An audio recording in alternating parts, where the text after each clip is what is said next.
Vamos a compartir cómo es el proceso para certificar la norma ISO 9001.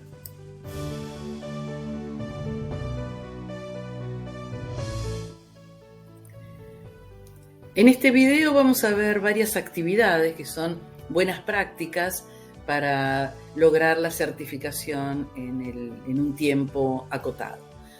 Hay dos tipos de procesos: los procesos internos, que es todo lo que la organización tiene que hacer internamente antes de solicitar la certificación, y después procesos que ya son externos a cargo del ente certificador.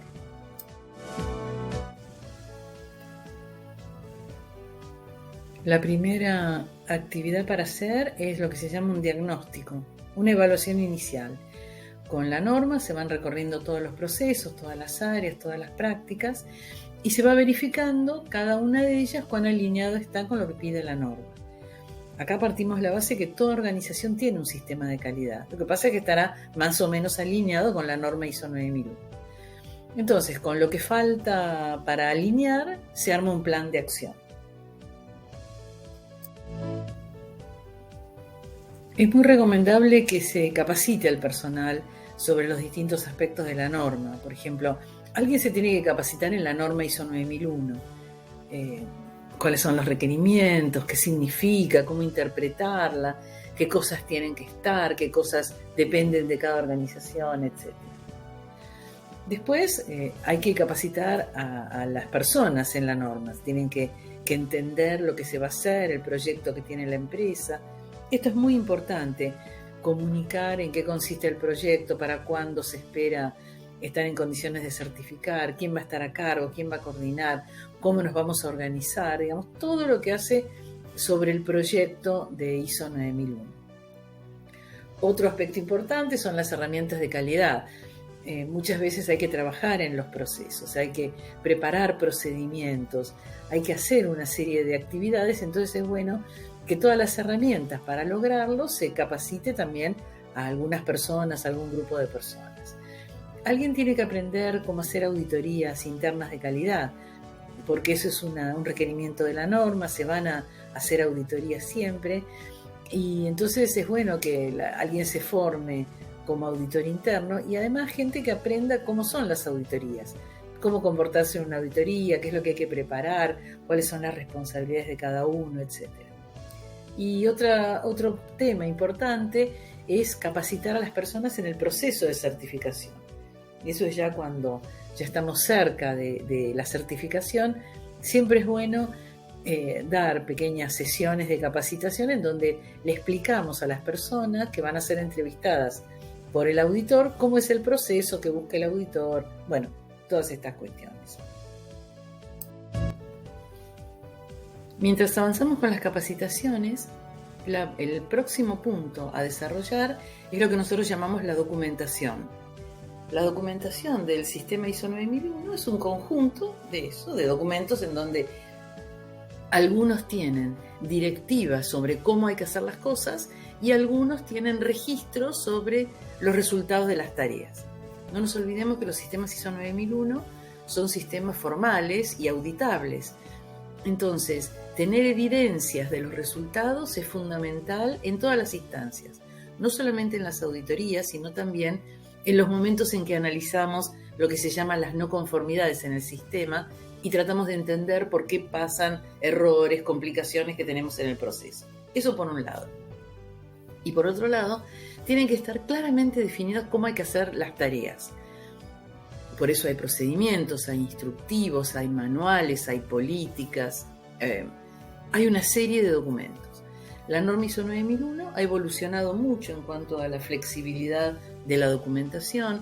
En la nueva versión, la última, la 2015, tiene dos directivas muy importantes. La primera es que el formato lo decide la empresa, es decir, la empresa puede decidir si va a tener documentos en papel o va a tener documentos electrónicos. Y además, la cantidad de documentos que hay que preparar también es una decisión de la empresa. Hay algunas directivas de algunas cosas que tienen que estar sí documentadas, pero son las menos. Entonces, la empresa decide cuánto va a tener que documentar. Por supuesto que esto va a depender del expertise que tengan las personas que trabajan en los procesos, esto va a depender de la complejidad o la simplicidad que tienen los procesos, esto va a depender de la experiencia que tiene el personal o de el nivel de rotación que tiene el personal. Entonces es algo que hay que decidir. ¿Qué vamos a documentar? ¿Cómo lo vamos a documentar? ¿Y quiénes deberían participar en esta redacción? Lo primero que hay que pensar es si en la empresa, en la organización, si ya existen documentos. Si es una organización que tiene procedimientos o si tiene manuales, tiene políticas, es decir, es una organización que ha trabajado siempre de manera, llamémosla, formal, entonces hay que tratar siempre de rescatar a lo máximo lo que ya existe, porque son documentos que la gente conoce, ya están acostumbrados al formato, entonces hay que revisarlos para ver si hay que agregarles algo, si hay que cambiar alguna cosa, pero en principio tratar siempre de rescatar todo lo que ya existe en los procesos. Ahora, si no hay documentación, bueno, hay que sentarse a redactarlos, a prepararlos. Por eso es tan importante lo que decíamos de la capacitación sobre la norma, es decir, al preparar procedimientos nuevos o documentos o manuales, bueno, es importante que las personas que van a prepararlos conozcan el modelo ISO 9001, entonces que sepan qué es lo que se espera, qué es lo que se busca. Tanto para la preparación de documentos como para la revisión de los documentos actuales, 4 puntos. Primero, que se refleje realmente lo que se hace.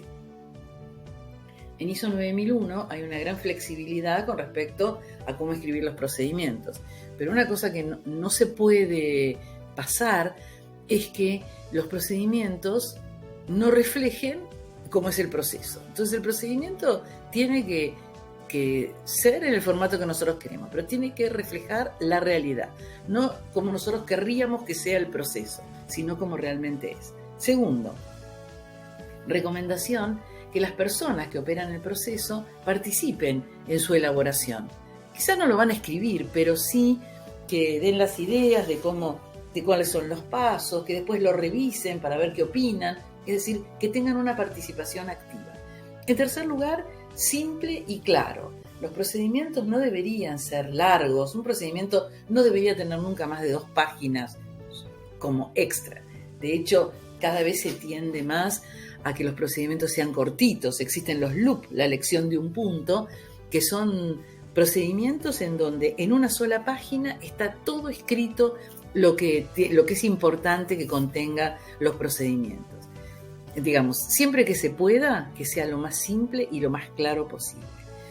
Y en último lugar, en el formato que sea el más adecuado para las personas que lo tienen que usar.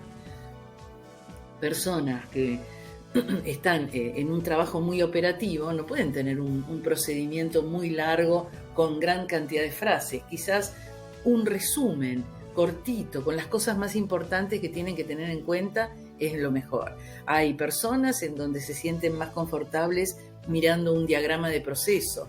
Hay algunas personas en donde les sirve más que tengan fotos o dibujos de cómo se debe hacer y lo que no se debe hacer. En fin, hay que pensarlo, pero recordemos esto, en el formato que sea el más adecuado para las personas usuarias.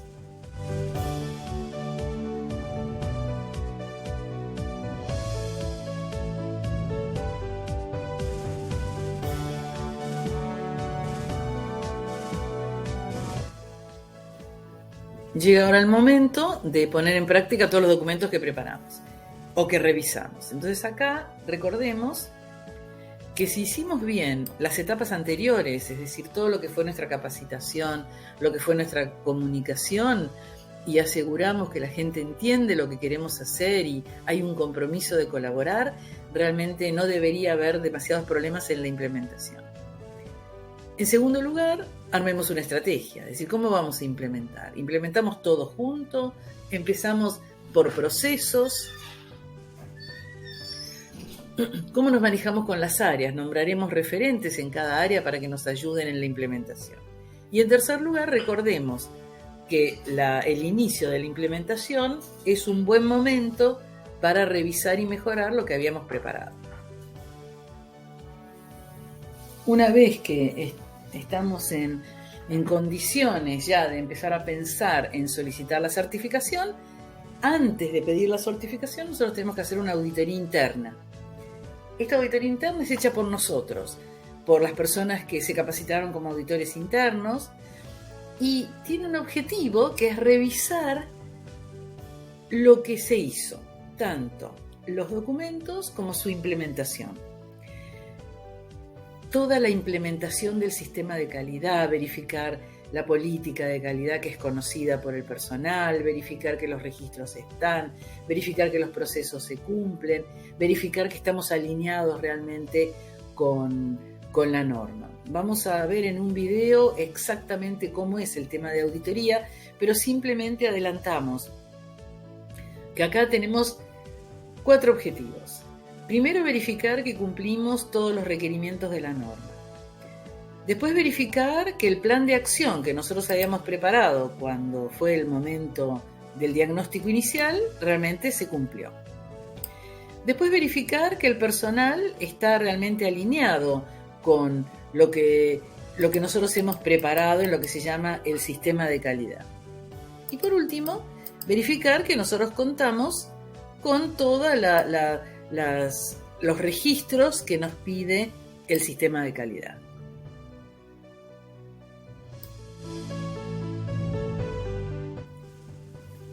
Ahora llegamos al último paso, que es cuando ya va a ser el proceso de certificación. El proceso de certificación tiene 3 etapas.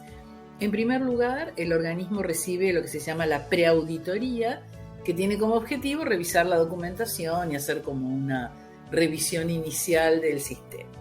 Después, lo que hace la organización es, si aparecen algunas recomendaciones o algunas observaciones, se las modifica y se ajusta, y después la organización recibe finalmente la auditoría de certificación.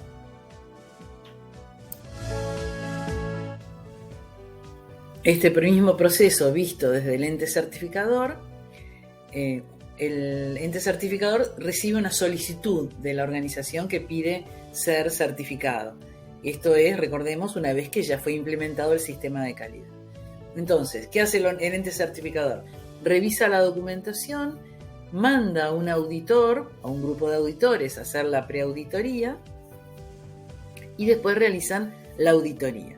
La auditoría, si está todo bien, se aprueba el sistema de calidad y se emite un certificado. Este certificado lo emite el ente certificador por un periodo de 3 años. Y a los 3 años recertifican.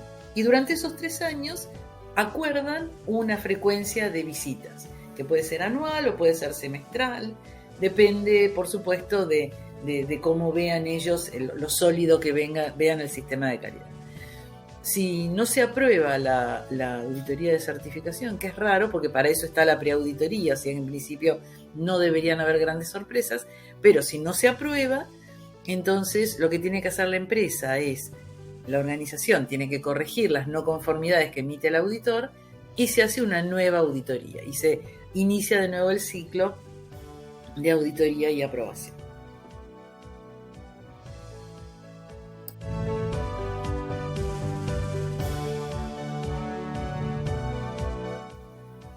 Muchas gracias y seguimos en contacto a través de nuestra dirección procer@up.edu.ar. Created using Powtoon.